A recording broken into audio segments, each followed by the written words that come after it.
কেমন আছেন সবাই? আজকে চলে এসেছি বাংলাদেশের একটি ঐতিহাসিক ধনী ব্যবসায়িক শহরে পানাম সিটি, যেটি নারায়ণগঞ্জের সোনারগাঁয়ে অবস্থিত।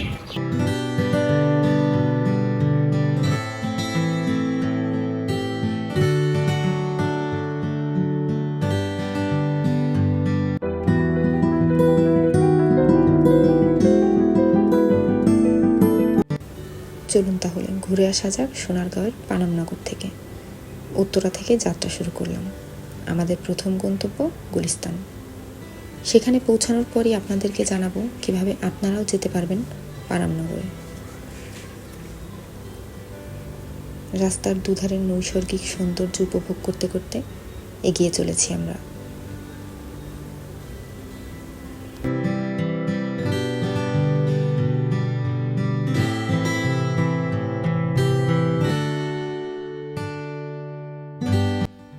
আপনাদের সঙ্গে কথা বলতে বলতে চলে এসেছি জিরো পয়েন্ট।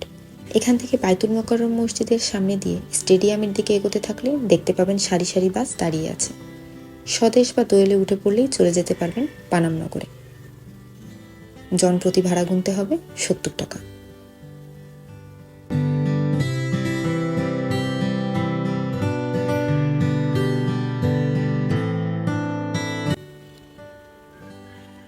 চলতে শুরু করেছি পানামনগরের উদ্দেশ্যে। উঠে পড়েছি হানিফ ফ্লাইওভারে। খুব দ্রুত গতিতে এগিয়ে চলেছি আমরা, কারণ আকাশটা বড্ড মেঘলা হয়ে আছে, যে কোনো সময় বৃষ্টি নামবে। ফ্লাইওভারের উপর থেকে দুধারের সারি সারি গাছ দেখতে দেখতে এগিয়ে যাচ্ছি।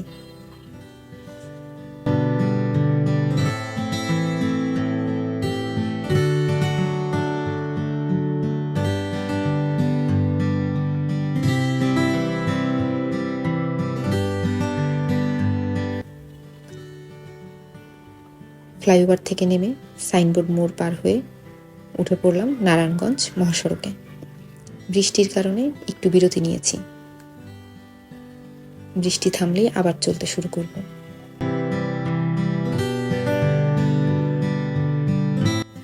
বৃষ্টি শেষ হতেই আবার চলতে শুরু করলাম। চলতে চলতে চোখে পড়বে শীতলক্ষ্যা নদীর অপরূপ সৌন্দর্য।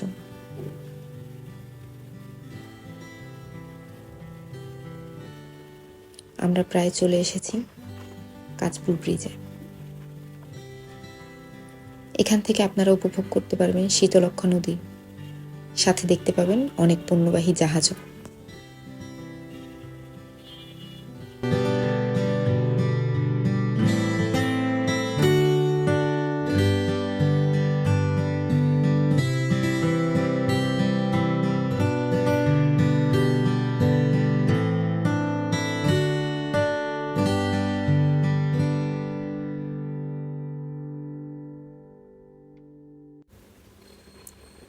আরো কিছু দিক যেতেই পেয়ে গেলাম নারায়ণগঞ্জ নদীবন্দর এলাকা,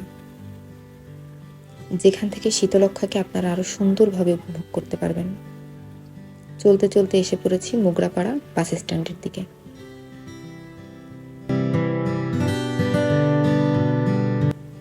বাস থেকে আপনাদেরকে নামতে হবে এই মোগরাপাড়া বাস স্ট্যান্ডে। এখান থেকেই সিএনজি বা অটোরিকশা ধরে চলে যেতে পারবেন পানামনগরে। এখানে নামলেই আপনারা দেখতে পাবেন সারিবদ্ধ হয়ে দাঁড়িয়ে আছে অনেক সিএনজি এবং অটোরিকশা। জনপ্রতি ভাড়া পড়বে 20 টাকা।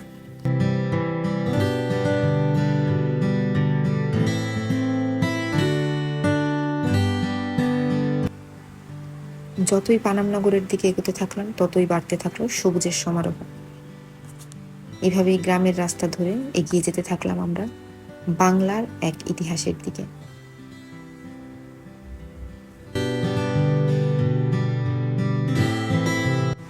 আরো কিছু দূর আসতেই চোখে পড়লো ইতিহাসের আবেশ নিয়ে দাঁড়িয়ে থাকা একটি সুন্দর সেতু।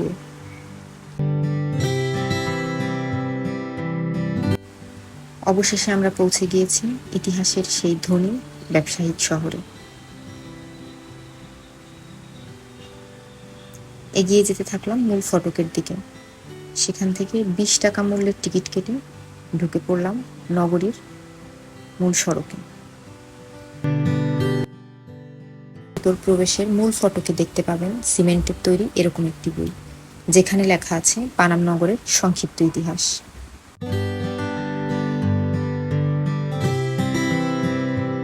বাংলার অন্যতম ধনী একটি ব্যবসায়িক কেন্দ্র, অথচ কালের বিবর্তনে আজ যেন সেগুলো শুধুই স্মৃতি। পুরনো সেই বাড়িগুলোই শহরের আর দাঁড়িয়ে আছে, সেই স্মৃতিগুলোই বহন করছে এবং সেই অতীতেরই জানান দিচ্ছে। চলুন দেখে আসি আজকে আমরা আমাদের এই ঐতিহাসিক এক শহরের ইতিহাস, রহস্য আর বর্তমান অবস্থা।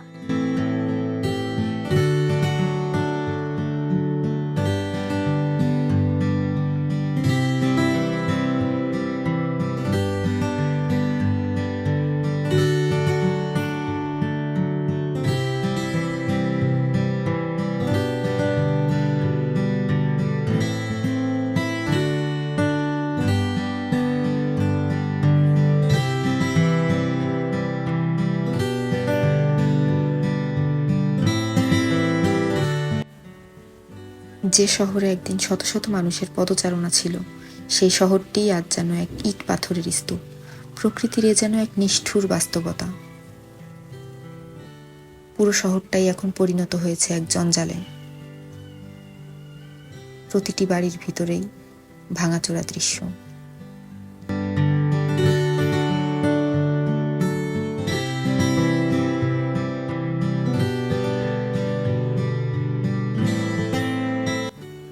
চলুন জেনে আসি পানাম নগরের সেই ইতিহাস। 1500 শতকে ঈশা খাঁ বাংলার প্রথম রাজধানী স্থাপন করেছিলেন সোনারগাঁওয়ে। মুঘল শাসনামলে 1611 সালের পরে পানামকে সোনারগাঁওয়ের সঙ্গে সড়ক ও ইটের সেতুর মাধ্যমে সংযুক্ত করা হয়। সে সময়ের বেশ কয়েকটি সেতুও কিন্তু এখনো টিকে আছে সোনারগাঁওয়ে।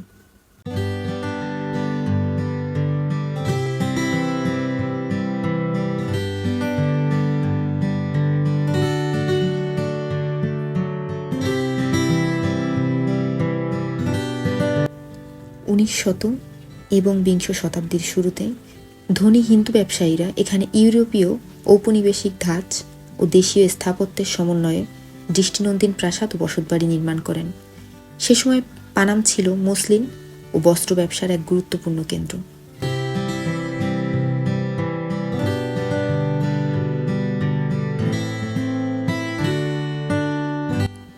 এমনকি এই পানাম নগরী সমৃদ্ধ করেছিল সেই সময়ের রাজধানী সোনারগাঁকে।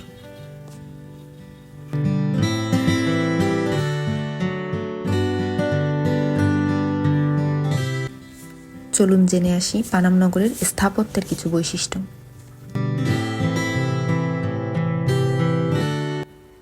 পানাম নগরে প্রায় 50টিরও বেশি ঐতিহাসিক ভবন রয়েছে। এসব ভবনে ইউরোপীয় ঔপনিবেশ, মুঘল ও ঐতিহ্যবাহী বাংলার স্থাপত্য শৈলীর সুন্দর সমন্বয় দেখা যায়।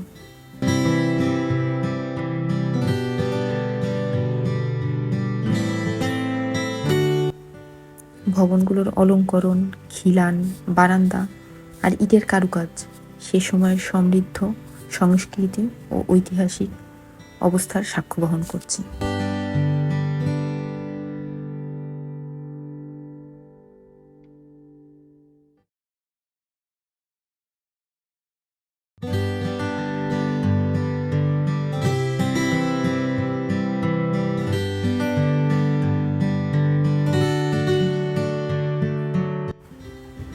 ভবনগুলোর কাস্ট আয়রনের কাজ ইউরোপীয় কাজের সমতুল্য প্রায়।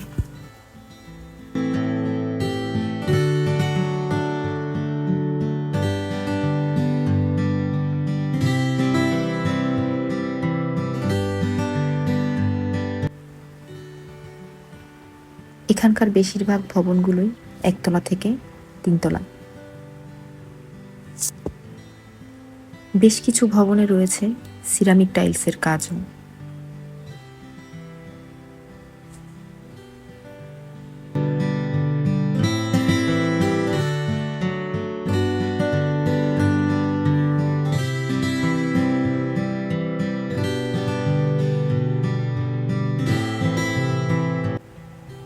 নগরের ভিতরে প্রবেশ করার জন্য শুধুমাত্রই একটিই সড়ক। এই একটি সড়কের দুপাশ দিয়েই দাঁড়িয়ে আছে সারি সারি ভবনগুলো। বেশিরভাগ ভবনই এখন পরিত্যক্ত এবং ঝুঁকিপূর্ণ। কিছু ভবন যদিও পরবর্তীতে রক্ষণাবেক্ষণের জন্য সংস্কারও করা হয়েছে।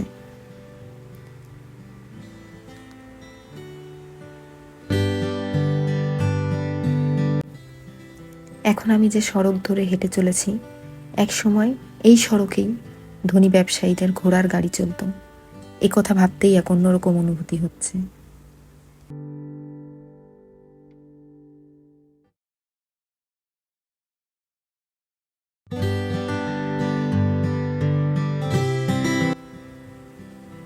পানামের সৃষ্টির ইতিহাস তো জানলাম, এবার তাহলে চলুন জেনে আসি পানামের ধ্বংসের ইতিহাস।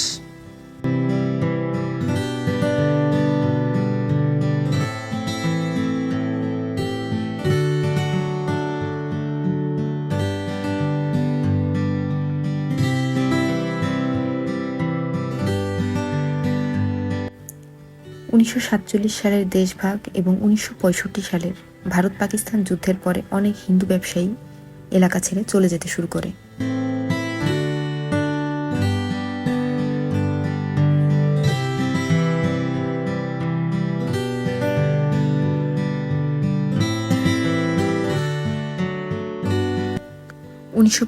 খ্রিস্টাব্দের ভারত পাকিস্তান দাঙ্গার সময় এ বসতি লুটে নেয় লুটেরেরা।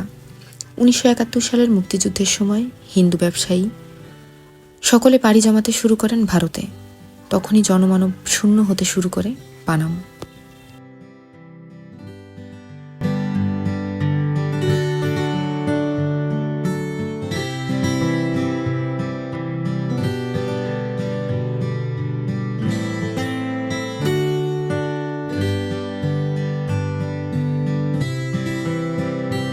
মূল বাসিন্দাদের অবর্তমানে বাড়িগুলো নিষ্প্রাণ হয়ে পড়ে। এভাবেই আজও অযত্নে অবহেলায় পড়ে আছে পানামের প্রতিটি ভবন।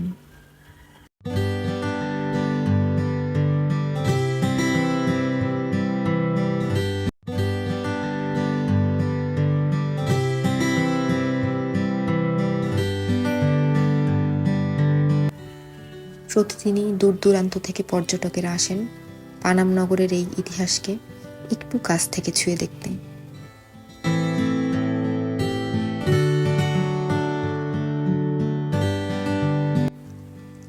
2006 সালে বিশ্বের ধ্বংসপ্রায় 100টি ঐতিহাসিক শহরের তালিকায় জায়গা করে নিয়েছিল আমাদের এই পানাম।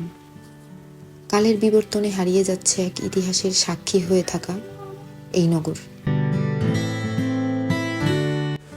আজ বিদায় নিচ্ছি পানাম নগরের ইতিহাসের পাতা থেকে। দেখা হবে অন্য কোথাও।